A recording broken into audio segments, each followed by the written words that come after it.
Morning, gentlemen. Good morning.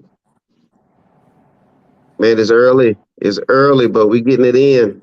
It's a big day today in the college landscape, and so we decided to go ahead and get things done, get it in early, and so we can get to the college uh, slate of games today. And Zach, looking at what you have on today, looks like your team has a game today. Yes, we do. It of We have importance, yes, sir. And world's we'll get largest cocktail party. yep. And Coy, he's in the house. What's going on, Coy?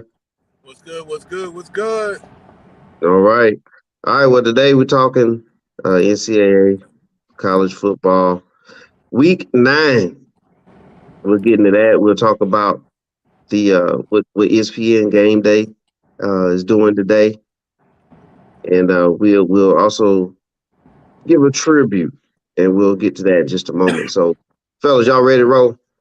Yes, sir. Triple option. Here we go.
All right, we're back.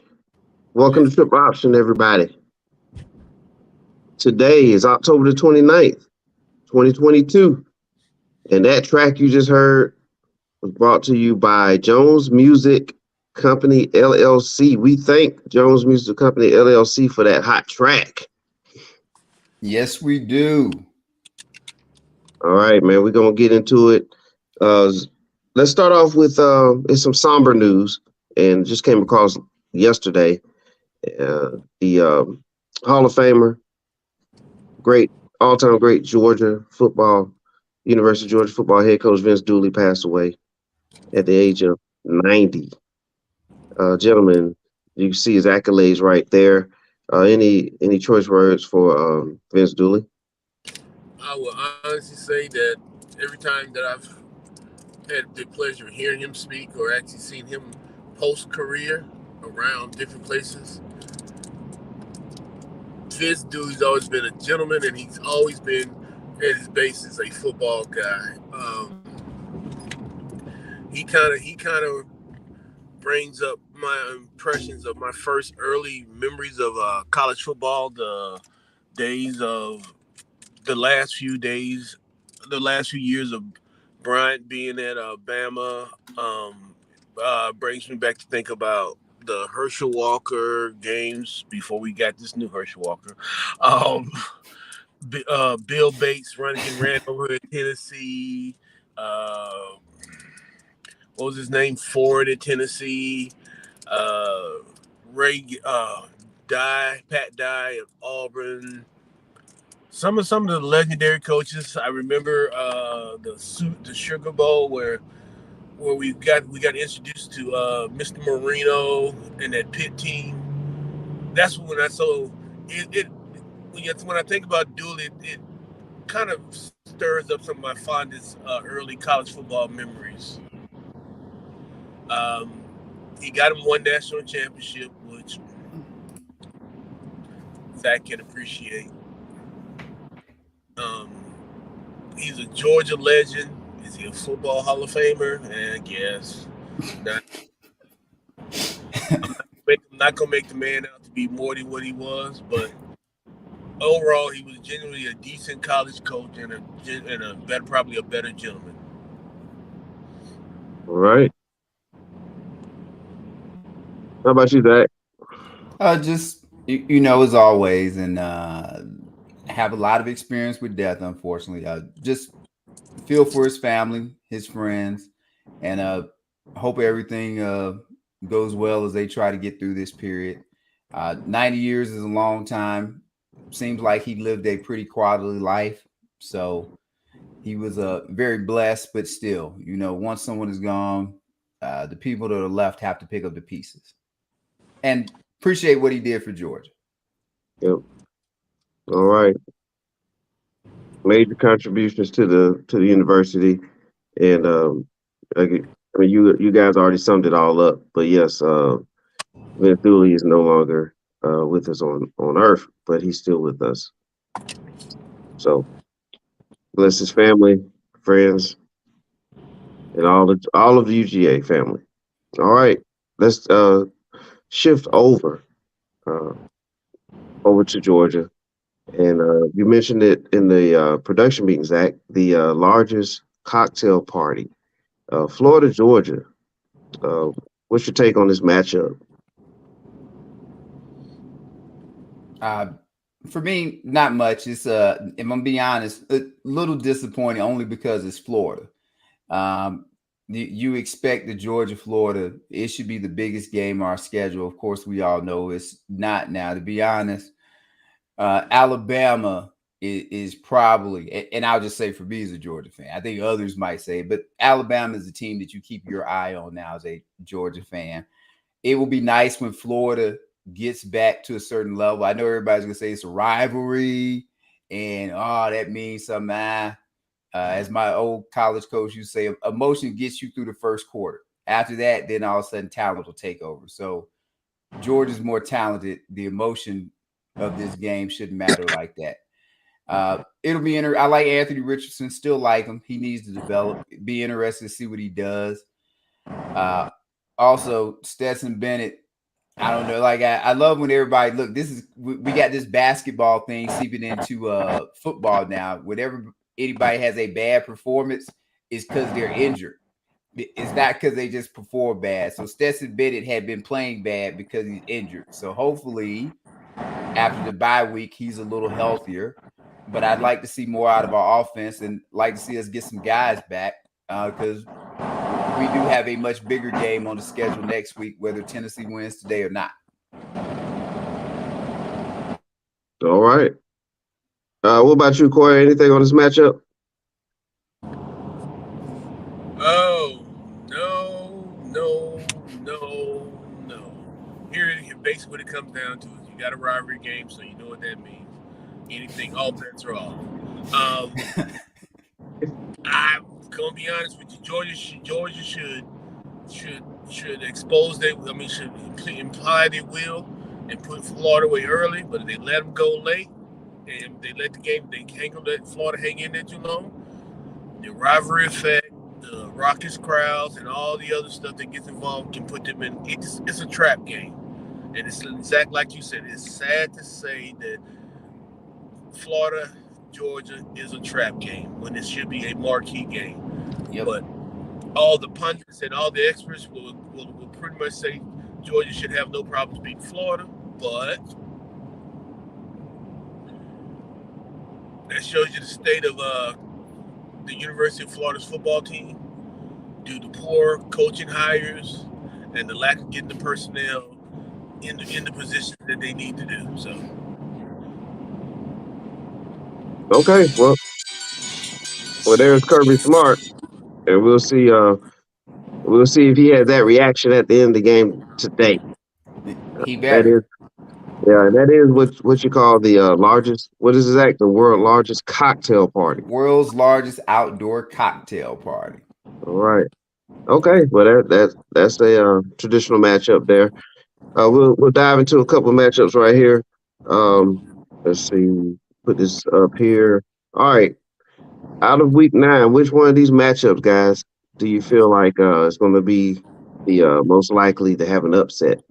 Is that Penn State, Ohio State, Kansas State, Oklahoma State, Tennessee and Kentucky, or another matchup. Tennessee, Kentucky is a trap game for Tennessee. Well, I'm gonna go with A because I don't know what Ohio State is yet. I don't want to say an upset, but I'll be interested to see how they go into Happy Valley. It'll be I think their first kind of real true road test against Penn State's either an average team or not, but average teams can beat teams that, I mean, last I checked, Ohio State had issues against Notre Dame first game of the season at home. So before everybody anoints them, let's just see where they're at right now. Michigan handled Penn State at home. So that is my game of interest today. All right, very good. All right. Any other matchups? Anything you want to throw in there for the FBS level for week 9? No, this is a slow week. I think things next week will be a little bit more exciting. And as I kind of said it, I know it sounds bad for a Georgia fan, but I concern myself with Alabama. Like, you beat Alabama, you can typically win the championship. That's all you really need to focus on. That's what like the last 7, 8, 9, 10 years have proven. All right. The Tide got a lot of game competition coming up in the next few weeks. We'll see if they can, quote unquote, handle their gauntlet. All right. They can keep the quarterback healthy, and somebody can fix his secondary. The defensive genius / secondary coach. Anyway, Eli Ricks played well. He did, but that's not the whole secondary. Well, we're going piece by piece. That's at least it was at least a little piece compared to what was going on before. So you got one corner fixed. Now you got 4 more positions in the secondary. Yep. You got one dominant defensive end. You got 2 more that show up when they feel like it. Right. I'll say this for Alabama, but just before we go, Buddy Rob says it all the time there, Mr. 4-1. Like, people miss the key part of coaching, which is the coaching part.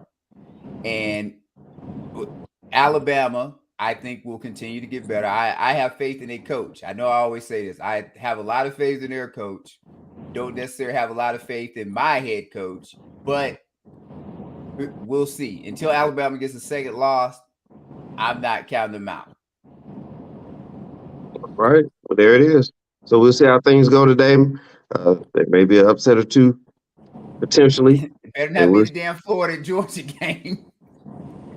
Well, I'm certain you have some things to say about Kirby if it is, but we'll find out. And we'll know by the end of the day. Before we close out on this segment, here are the potential matchups right now. This is the predicted matchups for some bowl games, as you can see there. One team we didn't talk about is Clemson, and so if you had anything you want to say about them, looks like some of the predictions have like Clemson and Georgia possibly meeting up. So anything on Clemson and how they've risen back to near the top of the standings? Oh, Clemson. We don't know who Clemson are.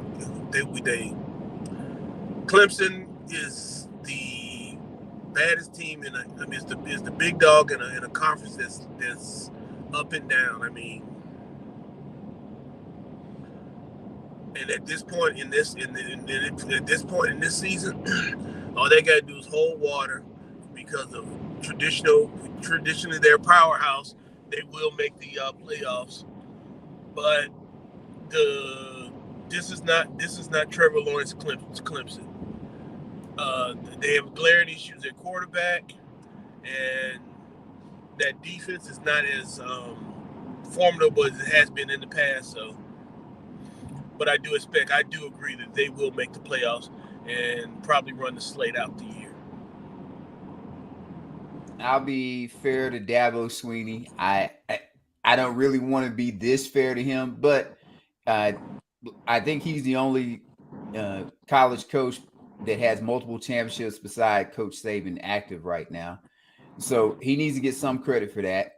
Clemson, their team struggling at the quarterback position, and I'm with Calvin. Defense ain't as great as we were told that it was supposed to be, but because he has such a I won't say soft schedule, but we'll say that teams around him in the ACC aren't as good, talented as his team, that he gets a chance to coach those guys up. And I won't be surprised when we get to Tuesday and they release the first CFP poll if Tennessee is 1 and that Clemson is 4 and Ohio State is not in the top 4, because resume wise they don't have a bad resume. Well, the thing is, the top 4, as long as the two Michigan and Ohio State remain defeated, it's going to be the 5, the 6 teams, basically the same 6 teams we've been saying all along, minus the USC, because they screwed the pooch. But are going to be the same. It's going to be, like you said, it's going to be Georgia. They win in Florida just for the level, just for the size of that win. They'll stay number 1. Ohio State, if they manage to beat Pitt, because it's still be potentially a bigger game, so they'll stay 2. And then Michigan will be 4, Clemson will be 3, or Tennessee will be 3. We really want what's going to be good about this season. The shakeup won't happen until the conference playoff games come out. Just because of once you get to some of these other teams that are leading to being just undefeated at the end of the season, i.e., Georgia and Tennessee will settle itself next week, right? Yep. Michigan will have to settle that one at some point. Clemson just has to hold serve. That's the biggest thing. All right, hold on, fellas. But I agree with Calvin. It's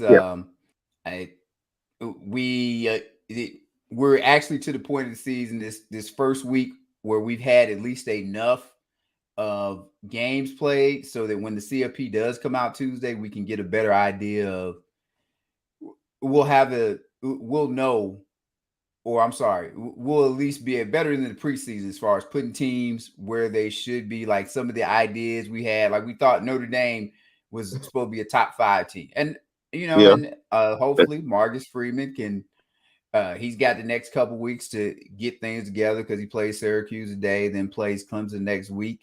Those would be some good victories for him to, hang his hat on.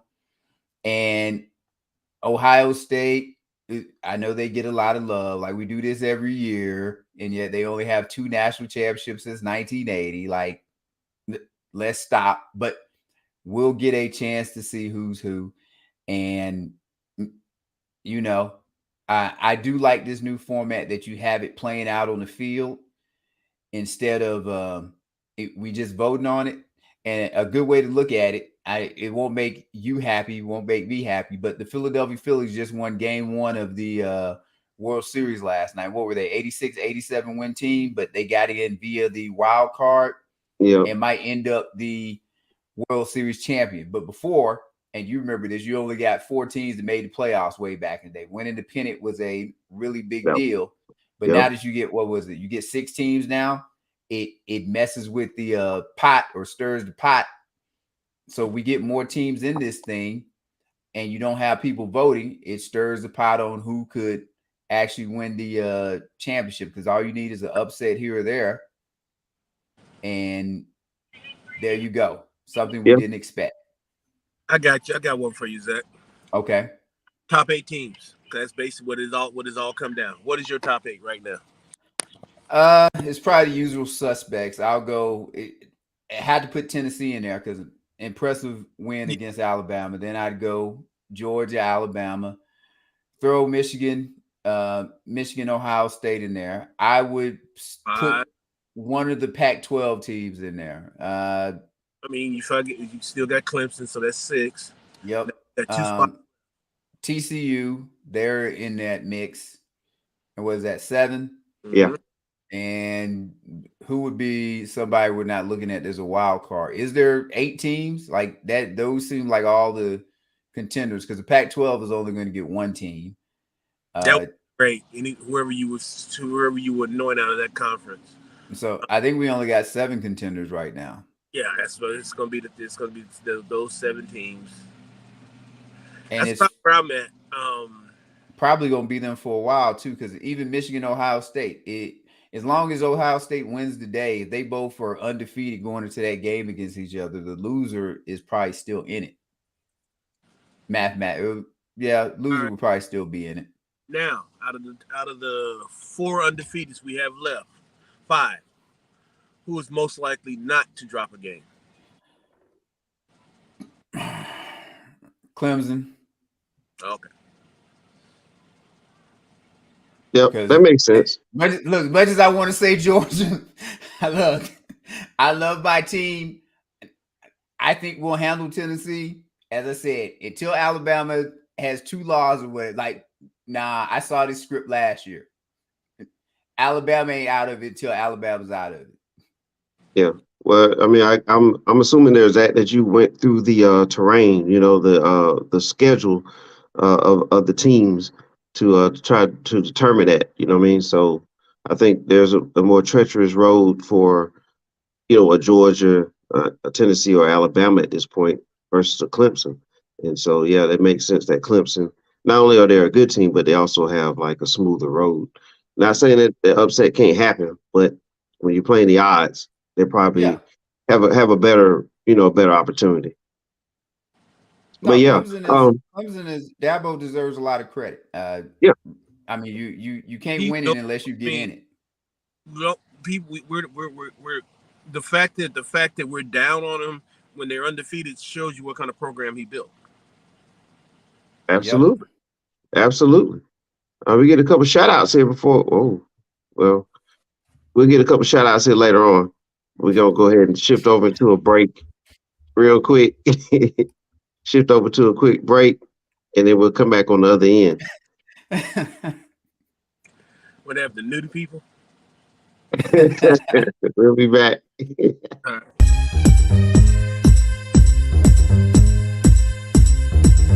Follow me, follow me, follow me, follow me, follow me, follow me, follow me, yeah, follow me. All right. There we go. I like that commercial. Yeah, we back already. Big shout out to Ash and Smoke. All right, Ash and Smoke Cigars. Check out Lamont E. Thomas. That's 518-61 Cigar. 518-61 Cigar. Ash and Smoke Cigars. We appreciate their support. Hey, I'll throw one more thing in here about all of these college teams and why we get so enamored and probably blow things out of proportion. Coach Saban has messed things up. Like everybody thinks it's easy to win a national championship now, but take Coach Saban out of it. Typically, a good college or a great college head coach like Vince Dooley is only going to get you 1 national championship. Maybe they get you 2. If you look at like Joe Paterno and Bobby Bowden down at Florida State, but Osborne. If you were to get 3 or more, like now you're putting yourself in really special category because like Saban makes it look easy. It's not easy to win a national championship like you were going with. Teams lose games that they're not supposed to lose, unfortunately. So we maybe need to back off of thinking that, hey, everybody can just win it when really history has proven to us only a select few get more than 1. But it's always, most people don't realize there's the other aspect of Saban at another university may not be having as many national championships. You get a very, very talented coach in the ideal situation, and then you really get you can have these type of scenarios, right? Yes. Yeah, absolutely. When you take Saban, it's the fact that Saban's at Alabama, and honestly, the state of Alabama, everything falls behind that football team. Period. So now all the energy, all the money, and all the backing goes behind that Crimson Tide. So, and you have a highly successful coach that buys in, but also understand Saban's at Alabama, and everything revolves around that football team. Saban drops two games or 3 games this season.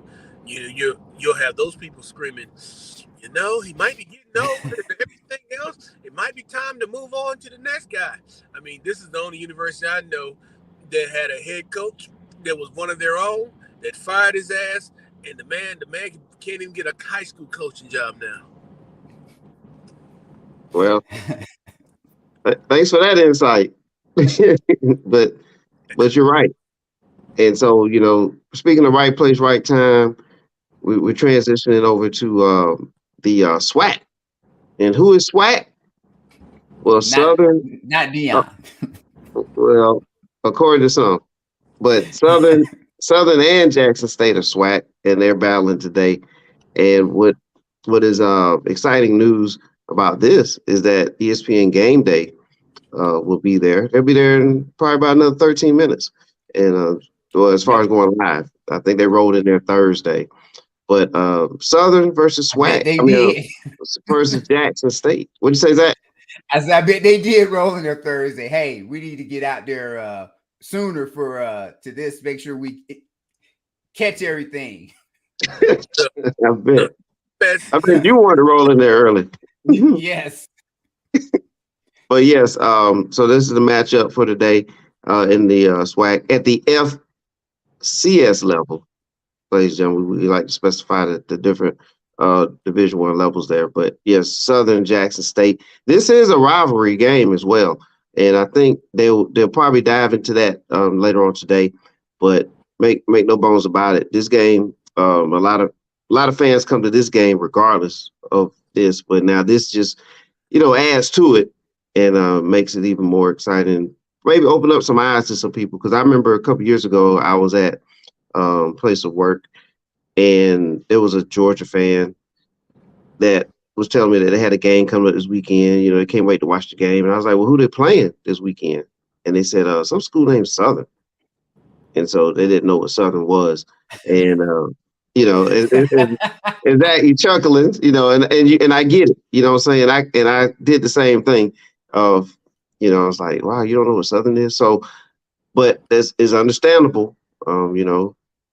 There's some cultural differences, but yes. But you remember that game too, by the way, not straight too far away, but there was a player that got injured in that game, and University of Georgia's staff took care of him, and it was a good thing, not that it happened, but that the University of Georgia had like super resources to take care of him. Exactly. That was what stood out on that matchup.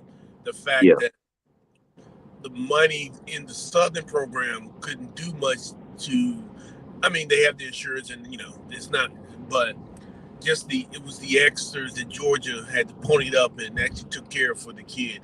It was not about the immediate dealing with the medical part of him, the spinal injury, being paralyzed, right. That part of it. It was a lot of the rehab and a lot of the big ticket stuff. Money was funneled in by Rick and the actual Georgia program. What you want to say about Rick? He's always been a nice guy. I would have him as my coach, but he's a nice guy. But anyway. And Corey's referring to Mark Rick, who was a longtime University of Georgia head coach, football coach. Then he went to Miami after that, I believe, University of Miami, and now he's doing network work, and I think he likes that. And just want to say for Coach Rick, if we have better luck against Alabama, he has a national championship. All right. That's a heck of a monster to try and slay. Yeah. And before, Corey, you still there?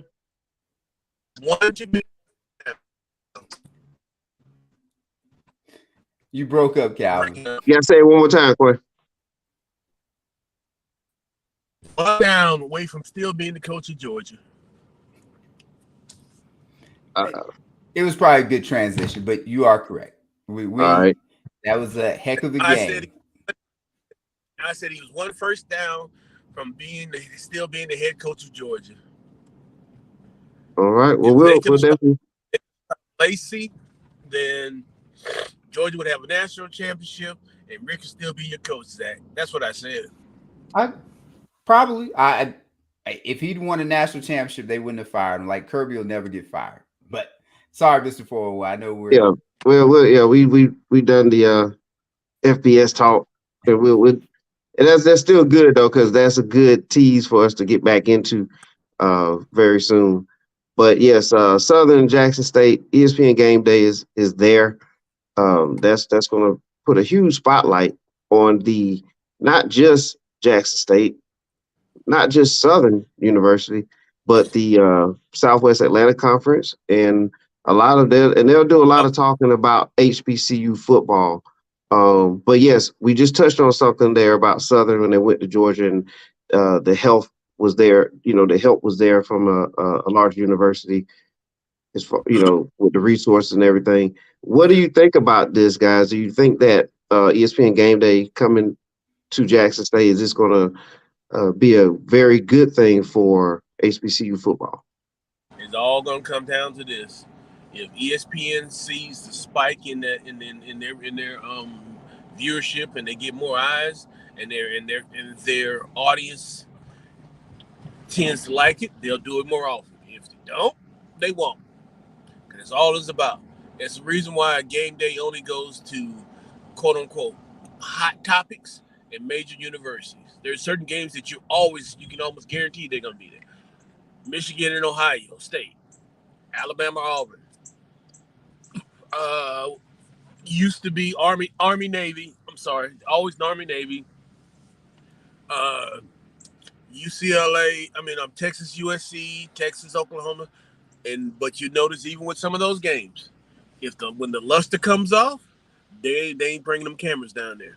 So if the viewership shows up and they can see the spike and they can see the ad dollars coming from being at a Jackson State, they'll be there. They will be there, and they'll expand further. In other communities of business, right? Yeah, that's a nice way to put it, boy. I like that too. Other communities. Yeah. In other cultures, so to speak, there's a push in the last few years to galvanize certain minority segments of dollars, right? Absolutely.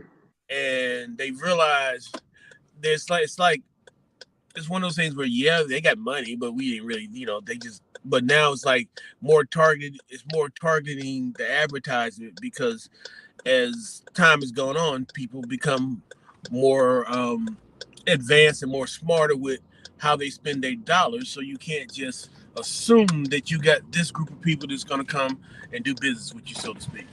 So now these companies are doing more to reach out to these different groups to get their dollars, and that's exactly what's going on. If ESPN can find a niche in doing HBCU games, bringing them on, and they can get more ad dollars and expand their business, they're gonna keep doing it. If not, they're gonna disappear. They're gonna go right back to what they normally do. So, okay, Zach, you got it. Well, first and foremost, and look, I'm gonna go where we may think about it. We ain't saying, like, kind of when there's a club and people that look like us go to the club or whatever, and sometimes the club gets shut down because certain stuff happens. I just want both teams and both fan bases to represent well today, during College Game Day and during the game itself, since there'll be a lot of eyes on it. Because one sack, anything that happens, that's one Zach, huh? That's one strike.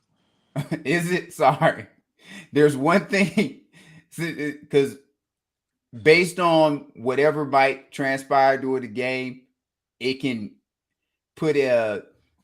make the certain eyes think that all individuals are kind of like this or whatever. Who's that? Keep it up. And just one more. so, I'm at your ass. Okay. So that is what I'm looking for. Outside of that, this has been a great job by Dion to help bring this type of attention. And it would be nice if all of this goes well, kind of like what Calvin was saying, that maybe the HBCUs can get some type of more official TV deal with ESPN and maybe even Fox too, where you get more of these games on TV. You can get eyes on it consistently so they can see that, there's good football played all across America. Mm-hmm. Right. I'm glad I didn't get to strike 3, Calvin. I'm glad you didn't either, Zach. Yeah. But yeah, it's good to be able to highlight it. And I was trying to figure out where the game is going to be aired on. It says ESPN 3. So you still have to use the app and then go there and find the game. The next level would be for this game to be on ESPN or ESPN 2, or at worst case, ESPNU, or at the start time, or ABC. Come up with an HBCU network. Kind of like they have the SEC network, ACC network. Come on, Zack. There you go. That's what should be next level. Conversation we had last week, Tyrone, about when I said we'll know when these universities, when these teams and these universities come to the understanding that the money that the team generate goes the same way most other schools go. Like when you get to Bama and the other big sports / football, basketball teams in college basketball and football, their budget and the money they make goes to their program and the athletic department. But it's going to be hard. It's hard for these teams to even galvanize the money to the conference to do that, because their money goes into the general university fund when they do these pay games, and then in turn the university allot money back. It's almost like you go out there and make the money, you hand it to me, and then I decide how much you and Zach get paid out of the money you make. Right. Do you think that Dion will be the person that will, force change in that avenue, in that aspect? Dion will be the person that brings conversation. As good as Prime is for what for HBCUs. Prime ain't no economic, ain't no accountant, and he ain't no econ genius. That's not his specialty. It's gonna be some people that's above his pay grade that understands the benefit of making these programs their own sustainable entities and how it can universally grow the university that way. Right now, the philosophy is the teams make the money, the schools distribute the money and go on. Whereas at a lot of these other programs, these programs go do what they do. They get their sponsorship, they get everything that comes to them, and they give back from the program to the university, and they actually basis like it's their own budget within limits. Then you have that's why they'll put money back into the general scholarship funds, like you'll hear every time an SEC game go on. But this is all things that it was negotiated within the conference, in the Power 5 conferences, because of their autonomy as far as how the money's going to flow. Outside of respects to Title IX, which one is it? Title 5, Title IX, whichever one it is.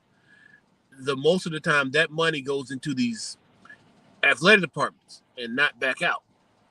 The athletic department just creates their budget, do their things, and decides where they want the money. So I tell you what, man. And it's mighty funny that you see better recruits choosing to pick smaller schools and / HBCUs because they have the NILs. You know who hates the NILs the most? Probably Alabama. Why? They got a lot of money around there. Head coaches. Yes. And booster clubs. Not boosters. Clubs. Clubs. Because now they no longer control the money. Mm. and they don't Okay. control boosters anymore. Whereas me and Zack could be these multi-million-dollar big time boosters for a program. I don't have to go up there and meet at the dang uh, Georgia, the dog club, or the Tide club, or whatever, and donate my money there. No, I can go. You know what? I'm a multi billionaire or millionaire, whatever. You know what? I'm pretty sure I got some kind of business. I'm gonna put some NIL money behind this kid. Gotcha. Still, no longer it goes through. No longer it's following through the university, the coaches, or whomever. It goes straight from the guy with the money to the kid. As long as you can legitify it. That's why they don't like it. Now, That makes sense. true enough, there's gonna have to be something done with these kids at some point, that because most of them are going to be broke because you're giving a bunch of 18, 19 year a pocket full of cash, and depending on their financial circumstances and who's the adult behind them, a lot of them are going to blow through this money, and it's not going to mean much. It's not going to mean much for their long-term success. But yeah. Okay. Well, we're gonna spin it back to Zack in just a second, but you both of y'all touched on it, but it's more of how the money is funneled through the university. So it sounds like there's some practices that need to be changed. And I did hear Dion mention on a press conference earlier in the season. One was about teams going to play for pay and kind of working the structure out as a conference on that, as far as a payout structure. And then also he did say like he would head it up. So that kind of ties into what you guys were saying about he may not be the one that actually does all the financials to it, but he could be the guy that can lead the way, help put it together. But Zack, I think you were going to chime in on some things. Well, I'll just add that the other advantage that the bigger universities have is, think about it. You and just look at like Notre Dame. Notre Dame ain't been a relative team, say, as far as in the national championship, really, since Tony Rice was there. But Notre Dame has a huge alumni, and more importantly, all of their football players, they get guys that go to the NFL. Those guys probably contribute back to the program somehow. But outside of really, because you're only going to get so many people that go to the NFL, the individuals they get to graduate and go out here and become whatever type of professional they become, they put money back in the program too. So you're kind of constantly keeping that funnel going. That's what HBCUs probably need more of, getting your professionals out there that can put more money back into the organization. Calvin was absolutely right. Like, I'll be interested to see how Oklahoma State does, because they have Boone T. Pickens or Pickens T. Boone, whatever his name is. Yeah. Like, you made me forget the man. Like, well, he has plenty of money. He was already being a big booster. So if he could do the getting them a player here, player there, and doesn't really have to go through the university to do it, just however he's doing it, get that kid that money, stuff like that can really help them become players. Yes, sir. Very good. Well, you also got with these. Can y'all hear me? Yes, sir. Well, one thing real quick, Court. Zack mentioned Tony Rice. That's a throwback, and Zack is just showing out right now, showing off his college knowledge. But Tony Rice, when was he playing? When was that? Didn't he win it for that sounded like it was a long time ago, Zack. He was the QB in '88, wasn't he, when they won? Yeah. So that's a long time. Oh man, a long time ago. That's Lou Holtz days, right? That's when we knew them to be good. That's why Lou Holtz could be a member of Augusta National and Bill Gates couldn't, because Lou Holtz won a national championship at the Notre Dame. All right, Corey, you had some more comments before we get into the matchup? No, you go ahead. Oh, okay. All right. Well, let's just touch on the matchup, and then we can get to any other remarks that you guys have. Southern and Jackson State, according to the HBCU, the FCS HBCU rankings, it's the top 3 matchup. Jackson State's obviously leading the way with the undefeated record. Florida A&M has worked their way back up. and Southern's right there. So this should be a good matchup. Coach, and we mentioned Coach Dooley, but Coach Eric Dooley, who is the head coach of Southern, he was the coach that coached in the SWAC championship game last year at Prairie View. They Ah, made us to Jackson State, and so he has some familiarity with Jackson State, and he's a successful coach in his own right. And he went back home. Like he was at Southern at one time, and now he's back. He was there in the like late '90s, and he was there for about 10 years. And so even earned a master degree there. And so he has the Jaguars, and I'm certain he has them primed up, ready to go. And then you know that Jackson State has Shador Sanders as well as other talent there. They're loaded. So Coach Prime will have his team ready. But it should be a good matchup. Battle of the Bands last night. That's always something major between these two schools. And it's going to also play itself out on the field. Any thoughts on the matchup? Jackson State is a much better program. Like they just That's they have more talent, and even that's it outside right of there. talent, Dion is really invested in his coaching. The Mm-hmm. the the players for Jackson State, I would imagine, like I'm not there watching, but based on the names they have, they're getting some great coaching. And I think Calvin has said this before about Shador Sanders. You can see when Shador plays, not that he plays robotic, but it feels like he's going through the processes of things that he is coached to do. Like it's impressive to see. But they get some really great coaching. I, I don't expect this game to be within 20 points. Jackson State is just getting to that point that they should. There's a definite talent discrepancy that even if they bring their C game, it's better than the other team's A game by a good little bit. All right. It's your turn, Quay. All right. Actually, I got to agree with Zach on that, on those points. But Said he the got biggest to. thing, he said, the biggest thing to me is when it comes down to look at the coaches that Dion has brought, that he has given his players access to. Mm-hmm. Yeah. Yeah, the names, their resumes, and other things. It's some of those guys on the staff. I had it up a little while ago, but some of those guys on the staff has a whole bunch of NFL and a whole bunch of college experience, but they're not the bigger names. But traditionally, HBCUs normally don't or not have the access to those type of guys, and Jackson State is bringing those guys to those kids.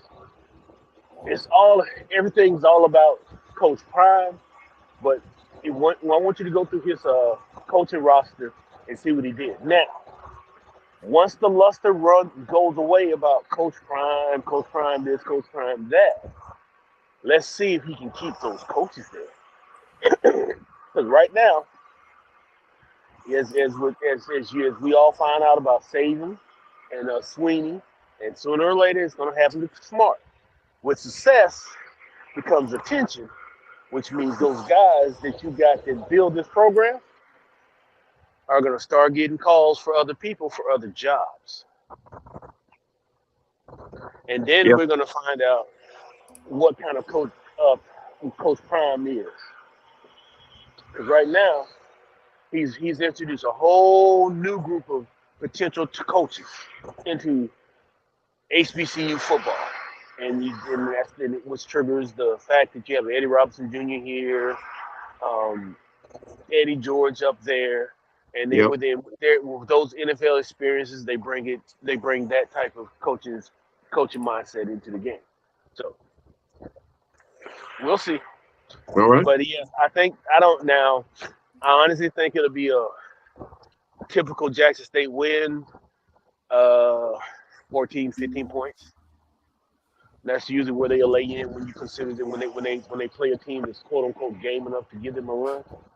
I've not really seen them really just blow somebody off the doors. Because I would say if you go like for like, I say the Alabama State team is probably a better football team than these Southern teams, and that's what you're looking at. Yeah. Well, and speaking of the Alabama State game, their defense was really on point. And you could tell they have some excellent recruits too.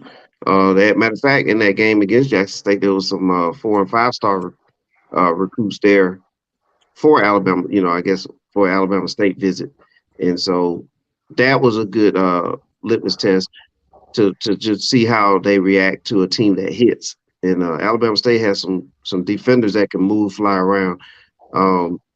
And also the versatility at quarterback, like the run throw type option. Alabama State's quarterback got injured early in that game, but before he got injured, he was giving Jackson State some difficulty there because he was able to move around, and that's what Southern has today. They have a quarterback that can move around as well, and so we'll see. I would like to see how the defense takes care of that situation. And I'm gonna watch the running game of Jackson State. We already know about Shador and what he can do, but Jackson State rushed for over 100 yards last week against Campbell, and I want to see if they can do that again this week. Establish the run this week. I want to see how that looks because that's going to be needed at some point, either at the SWAC championship game or in the Celebration Bowl in Atlanta. And one more thing I'll be looking at is Travis Hunter, because they slowly started bringing him back now. I think he didn't play the Bethune-Cookman game, but he did play last week a little bit on both sides of the ball, receiver and defensive back. So I like to see how he looks a week later. Carry on, Zach. Oh, I was going to say, Calvin, the one thing, and it seems like Dion is focused on this, why he's not ready to jump to the Alabama game yet, is he's focusing on getting a better offensive and defensive line.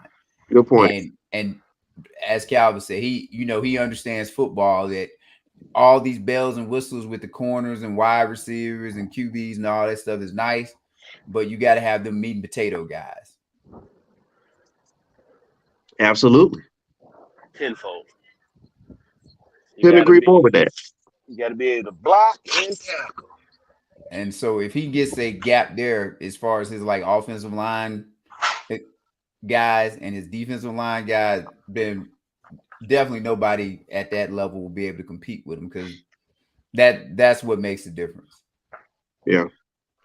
All right. Well, most of these schools have one of one. You get a Michael Strahan out of somewhere. Not Jerry Rice, but Jerry Rice played at Mississippi Valley State. Well, he's talking about the lines. Oh, line, my bad. You big Larry Allen's and those guys, they'd be one of one. And it's like you watch some of those old college tapes, you like, he ought to be arrested because he knows damn well he should be out there with these people's children. So well, and maybe more games like this and more spotlights like this will continue to get more recruits. And Larry Allen, Central State, that I thought he was somewhere in California, Sonoma or something like that. Larry Allen. I thought he played college at an HBCU. But anyway, I can't remember. Don't worry. We'll list a lot of them on our YouTube page. We'll go put some of that out there. We sure will. Right. And speaking of greats, Coy and Zach, one second. You know what, Zach? Homework for next week. Mine, yours, O, and TJ. Name 5. We're gonna find 5 HBCU Hall of Famers that are not skill positions. See what we can come up with. Anyway. Oh, that should be easy. But gotcha. Yeah. Because Jackson State had I'll be going back to the 50s and 60s, but that'll be easy. That's what I want you to do. You're gonna be surprised actually, but let's go. All right. Yeah. Well, Jackson State does have an offensive lineman. They do have an offensive lineman that's a Hall of Famer, Brazil. They'll talk about him today on game day. Yeah, but I can think one off the top of my head, Michael Strahan. But let's keep on going. Yep. Oh well, no, you good. We got about 5 minutes to go. Let's get some closing remarks from you guys. Just for me, as I said, today's a slow day. My focus, want to see how good Ohio State actually is. But after that, we'll get ready for the Georgia game.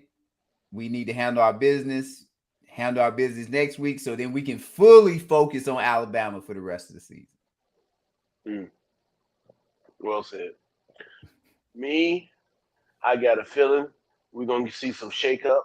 So one of those 17s that you dubbed the 7, one of them will fall. Who is gonna be? I can't tell you, but somebody's gonna be. I tell you, I do not think it's gonna be Georgia or Ohio State, because Penn State fails and Yeah. Florida is really, that program is just not at the level yet to pull that game off. But the other 5 guys, good luck. Very And we good. know Very good. we know Clemson is known to drop a game that they shouldn't drop. So Very good. All right, man. You guys bring the knowledge, man. And in order to get more knowledge like this, ladies and gentlemen, please do the following.